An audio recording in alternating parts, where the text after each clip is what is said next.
بے شک تمام تعریفیں اللہ کے لیے ہیں، ہم اس کی حمد بجا لاتے ہیں، اسی سے مدد مانگتے ہیں اور اسی سے بخشش طلب کرتے ہیں۔ ہم اپنے نفس کی برائی اور اپنے برے اعمال سے اللہ تعالیٰ کی پناہ چاہتے ہیں۔ جس شخص کو اللہ تعالیٰ ہدایت دے اسے کوئی گمراہ کرنے والا نہیں، اور جسے وہ گمراہ کر دے اسے کوئی ہدایت دینے والا نہیں۔ اور میں گواہی دیتا ہوں کہ اللہ تعالیٰ کے سوا کوئی سچا معبود نہیں، وہ تنہا ہے، اس کا کوئی شریک نہیں، اور میں گواہی دیتا ہوں کہ ہمارے نبی محمد صلی اللہ علیہ وسلم اس کے بندے اور رسول ہیں۔ یا اللہ تو درود و سلام نازل فرما تیرے نبی اور رسول محمد صلی اللہ علیہ وسلم پر۔ اے ایمان والو، اللہ سے ڈرتے رہو جیسے اس سے ڈرنے کا حق ہے، اور نہ مرو مگر اس حال میں کہ تم مسلمان ہو۔ اے لوگو، اپنے رب سے ڈرو جس نے تمہیں ایک جان سے پیدا کیا اور اسی جان سے اس کا جوڑا بنایا اور ان دونوں سے بہت سے مرد اور عورتیں پھیلائیں۔ اس اللہ سے ڈرو جس کا واسطہ دے کر تم ایک دوسرے سے اپنا حق مانگتے ہو، اور رشتہ داری کے تعلقات کو بگاڑنے سے بچو، بے شک اللہ تم پر نگرانی کر رہا ہے۔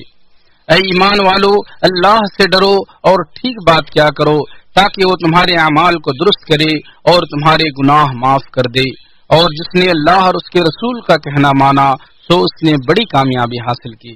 بے شک سب سے سچا کلام اللہ کی کتاب ہے، اور سب سے اچھا طریقہ محمد صلی اللہ علیہ وسلم کا طریقہ ہے۔ سب سے بری چیز دین میں ایجاد کردہ چیزیں ہیں، اور دین میں ہر نئی چیز بدعت ہے، ہر بدعت گمراہی ہے، اور ہر گمراہی جہنم تک لے جانے والی ہے۔ اے مومنو، آپ لوگ ماہ رجب کے آخری حصے میں ہیں جو خیر و برکت اور حرمت والا ہے۔ یہ مہینہ باقی خیر و برکت کے مہینوں کے لیے کنجی ہے، چنانچہ سال ایک درخت کی مانند ہے۔ اس میں پتیاں رجب کے مہینے میں آتی ہیں، اس کی شاخیں شعبان میں پھلتی پھولتی ہیں، اور اس کے پھلوں کے توڑنے کا وقت رمضان کا مہینہ ہے، اور یہ پھل اہل ایمان توڑتے ہیں۔ ایک باغ کی طرح ہے، اس کے پھل اسی وقت مشہور نما پا کر بڑے ہوں گے جب اس کی سینچائی صاف شفاف پانی سے کی جائے گی اور زمین کو صاف کیا جائے گا، اور دل کی سینچائی استغفار ہے اور اس کی صفائی توبہ ہے۔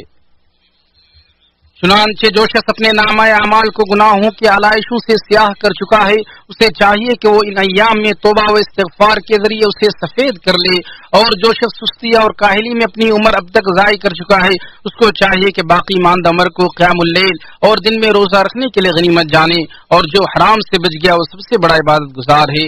لہذا قلب و جگر سے اپنے رب کی طرف متوجہ ہو جاؤ، توبہ کے ذریعے اس کی قربت حاصل کرو اور اس کی طرف رجوع کر کے اس کا محبوب بندہ بن جاؤ۔ ایسے ہو سکتا ہے کہ دل اس توبہ نصوح کی طرف آمادہ نہ ہو جو روشنیوں کا باغ ہے اور نیککاروں کے لیے دلوں کی خوشی و مسرت ہے، اور دونوں جہانوں کے پالنہار نے توبہ کرنے والوں کو اپنا محبوب بتایا ہے۔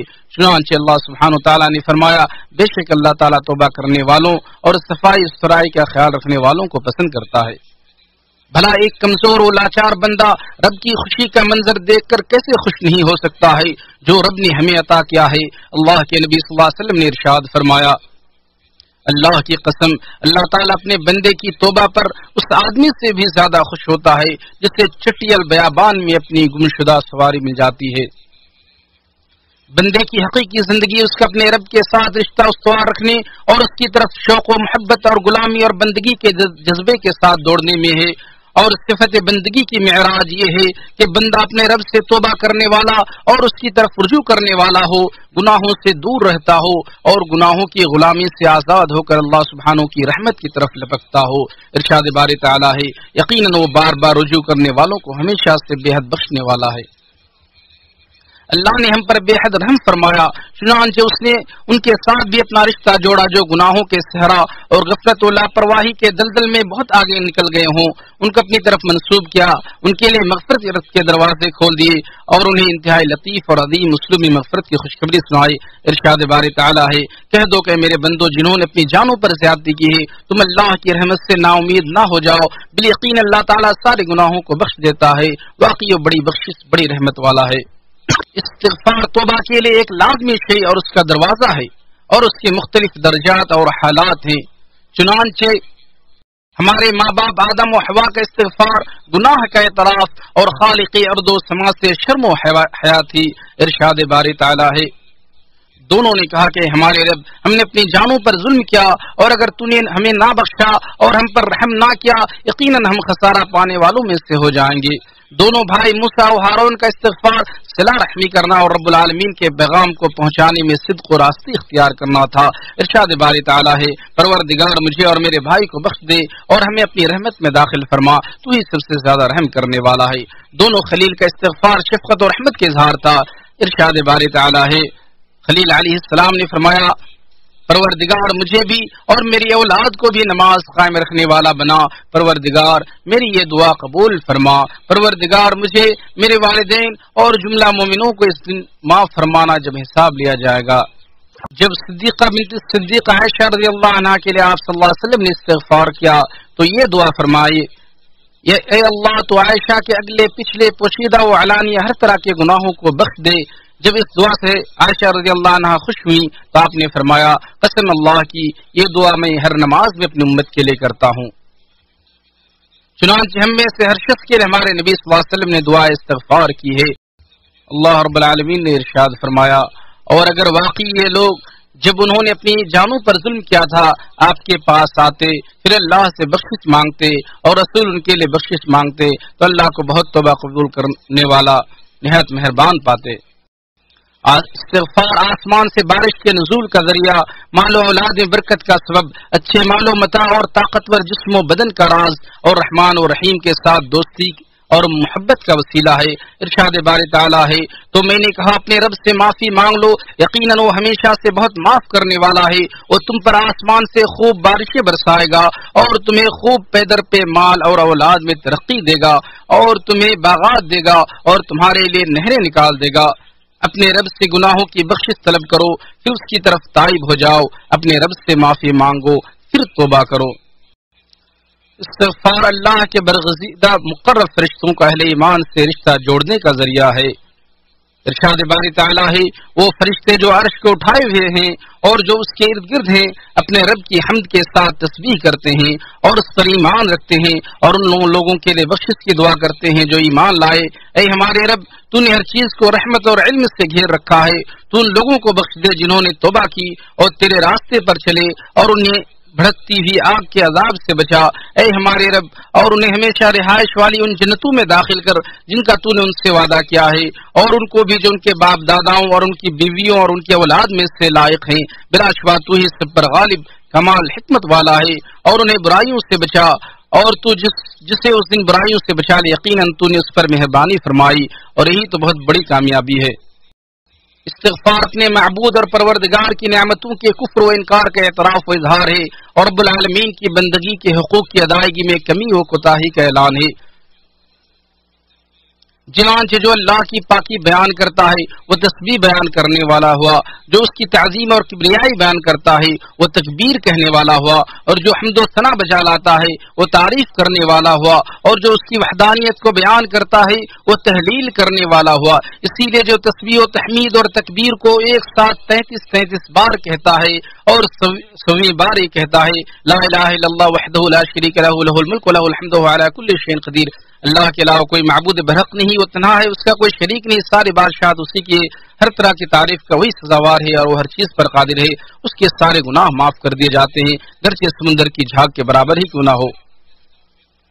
جو شخص نماز پڑھ رہا ہوتا ہے وہ استغفار کر رہا ہوتا ہے۔ ارشاد باری تعالیٰ ہے، اور رات کے آخری حصے میں استغفار کرنے والے۔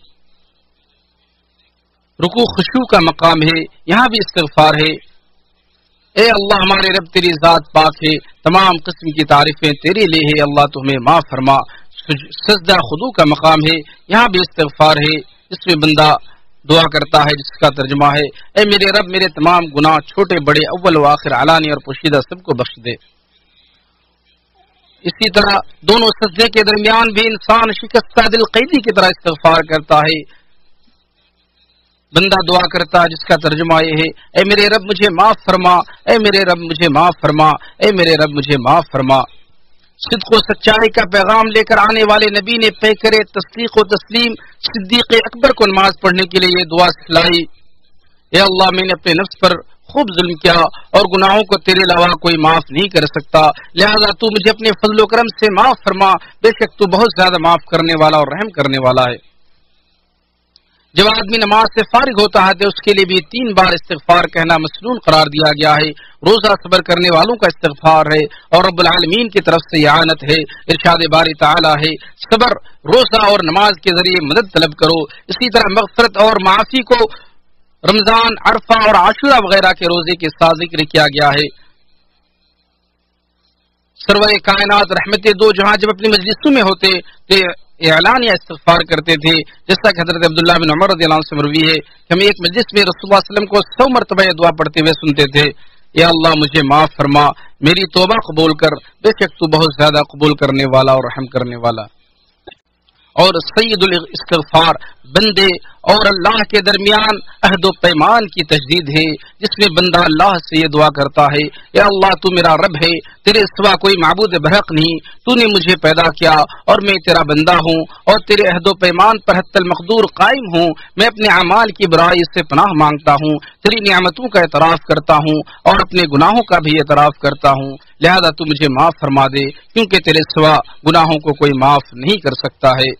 یا اللہ میرے لیے اور آپ سب کے لیے قرآن کو بابرکت بنا دے اور قرآنی آیات اور حکیمانہ نصیحتوں کے ذریعے ہم سب کو نفع پہنچائے، بے شک وہ بہت بڑا سخی، جواد اور کریم ہے۔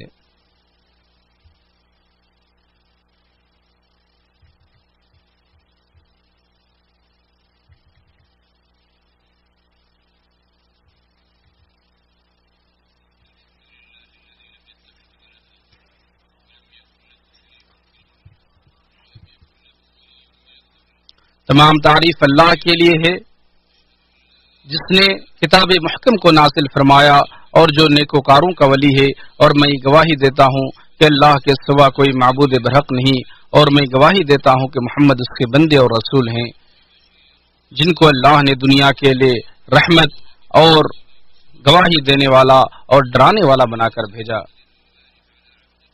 یا اللہ تو اپنے بندے اور رسول محمد صلی اللہ علیہ وسلم پر درود و سلام نازل فرما۔ مسلمانوں، اللہ عز و جل نے اپنے بندوں میں سے ایک بندے کو بس اس قدر علم سے نوازا جو اس کے علم کی وسعت کے سامنے سمندر میں پرندے کے چونچ مارنے کی مقدار کے برابر بھی نہیں ہے۔ انہوں نے کچھ ایسے کام کیے جو بادی الامر میں موسیٰ کلیم اللہ کو ناگوار گزرے، چنانچہ اس اللہ کے بندے خضر نے فقیروں کی کشتی میں سوراخ کر کے انہیں ظالم و جابر بادشاہ کے ظلم سے نجات دلائی، اور یہ معاملہ خیر والا ثابت ہوا۔ اور اسی طرح اللہ کے بندے نے بظاہر ایک ایسے کام کا ارتکاب کیا جو موسیٰ کلیم اللہ پر گرا گزرا، اس نے ایک بظاہر معصوم جان کو قتل کر دیا، اگر وہ مزید زندہ رہتا تو عاقبت و انجام کے لحاظ سے برا ہوتا، اس معاملے میں بھی بہتری ثابت ہوئی۔ اسی طرح اللہ کے بندے نے بظاہر بغیر کسی اجرت و ظاہری نفع کے ایک دیوار کو کھڑا کر دیا جس میں کمینے شخص سے یتیم کے مال کی حفاظت تھی، اس کام میں بھی بہتری ثابت ہوئی۔ تو ذرا سوچیں کہ ہماری کیا حیثیت ہے رب العالمین کے ان افعال و اعمال کے سامنے جو قضاء و قدر کے مطابق مخلوقات میں جاری و ساری ہیں اور جو کمال علم، قدرت، حکمت اور تدبیر پر قائم ہے۔ وہ پاک ہے، انتہائی باریک بین اور خبر رکھنے والی ذات ہے۔ ارشاد باری تعالی ہے، اور ہم نے اس قرآن میں لوگوں کی ہدایت کے لیے ہر قسم کی مثال بیان کی ہے، اور انسان سب سے زیادہ جھگڑالو ہے۔ اللہ عز و جل عظیم شان والا اور مضبوط سلطنت و بادشاہت والا ہے، جو چاہتا ہے کرتا ہے اور جو ارادہ کرتا ہے اس کے مطابق فیصلہ کرتا ہے۔ ارشاد باری تعالی ہے، کیا وہ دیکھتے نہیں کہ ہم ان کے لیے زمین کو اس کی تمام اطراف سے گھٹاتے جا رہے ہیں، اور اللہ فیصلہ فرماتا اس کے فیصلے پر کوئی نظر ثانی کرنے والا نہیں اور جلد حساب کر لینے والا ہے۔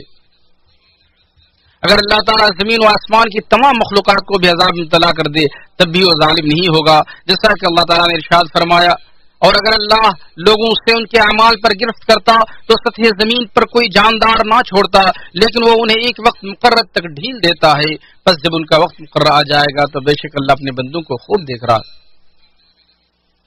کوئی بھی مصیبت نازل ہوتی ہے تو گناہوں کی وجہ سے ہوتی ہے۔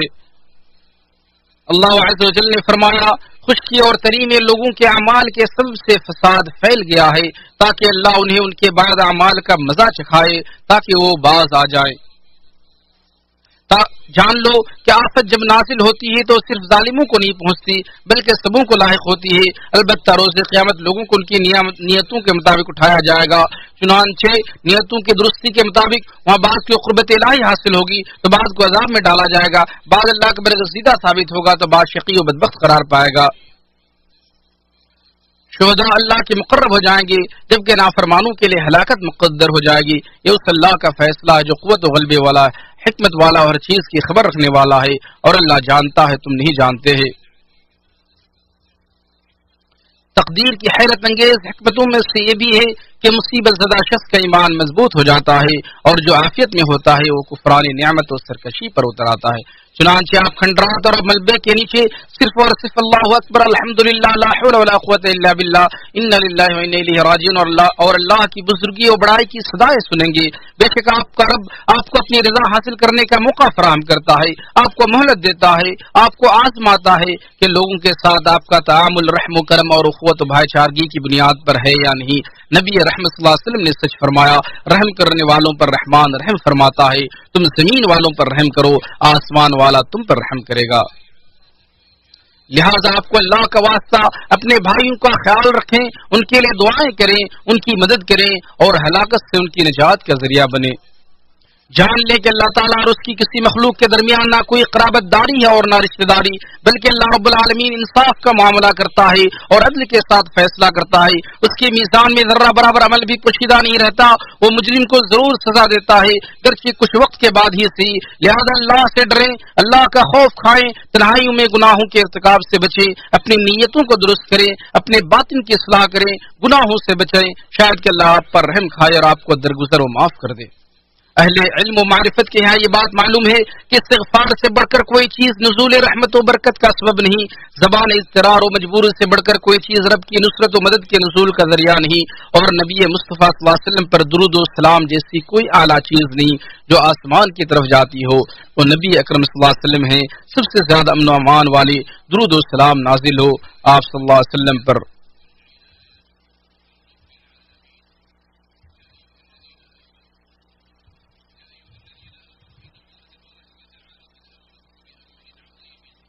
اللہ کے بندو، سچے لوگوں کے پیشوا، اہل توحید و اخلاص کے امام رسول اکرم صلی اللہ علیہ وسلم پر درود بھیجو، جیسا کہ اللہ تعالیٰ نے اپنی کتاب میں تمہیں اس کا حکم دیا ہے۔ ارشاد باری تعالیٰ ہے، بے شک اللہ اور اس کے رسول اور اس کے سب فرشتے نبی صلی اللہ علیہ وسلم پر درود بھیجتے رہتے ہیں۔ اے ایمان والو، تم بھی ان پر درود بھیجا کرو اور خوب سلام بھیجا کرو۔ یا اللہ تو ان کے چاروں یا اللہ تو اپنے بندے، اپنے رسول اور اپنے خلیل محمد صلی اللہ علیہ وسلم پر درود و سلام نازل فرما۔ یا اللہ ان کے چاروں ہدایت یافتہ خلفاء ابو بکر، عمر، عثمان، علی سے راضی ہو جا جو ہدایت کے امام تھے، حق کے ساتھ انہوں نے فیصلہ کیا اور اس پر عمل پیرا بھی رہے۔ ان کے علاوہ دیگر تمام صحابہ سے بھی راضی ہو جا اور اپنی بخشش و مغفرت کی بارش کرتے ہوئے ان کے ساتھ ہم تمام سے بھی راضی ہو جا۔ یا اللہ تو اسلام اور مسلمانوں کو غلبہ عطا فرما اور اہل شرک کو مغلوب کر اپنے مومن بندوں کی مدد فرما اور دین کے دشمنوں کو تو ہلاک و برباد کر۔ اے اللہ تو ہمیں اپنے ملک میں امن و امان عطا کر، ہمارے ائمہ و حکمرانوں کی اصلاح فرما اور انہیں بہترین مشیر کار عطا فرما۔ اے اللہ ہمارے امام کو خیر و بھلائی کے کاموں کی توفیق دے، اپنے ہدایت کی توفیق دے۔ یا اللہ تو نے نصیحت کرنے والے بہترین مشیر عطا فرما۔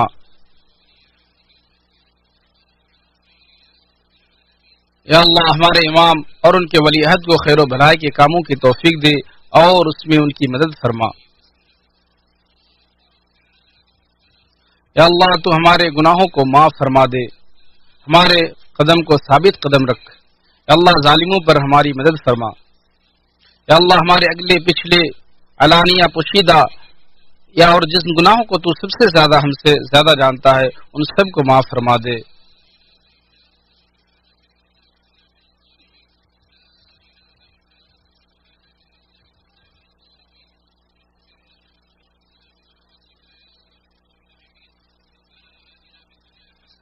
یا اللہ تو ہمیں اس دنیا میں بھی بھلائی عطا کر اور آخرت میں بھی بھلائی عطا کر۔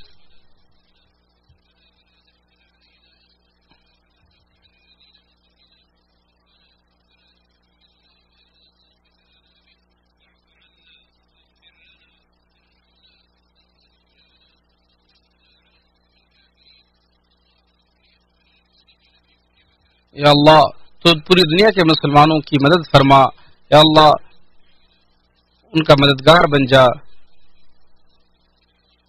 یا اللہ ان پر تو رحمت نازل فرما،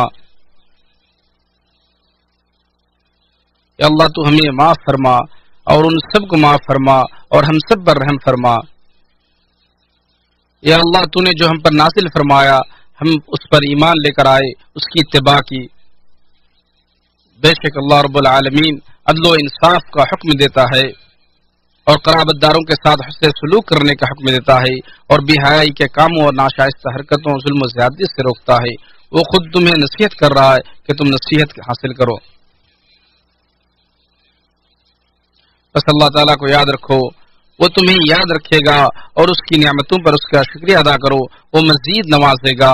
اور اللہ تعالیٰ کا ذکر تو سب سے بڑی چیز ہے اور جو کام تم کرتے ہو اللہ اسے جانتا ہے۔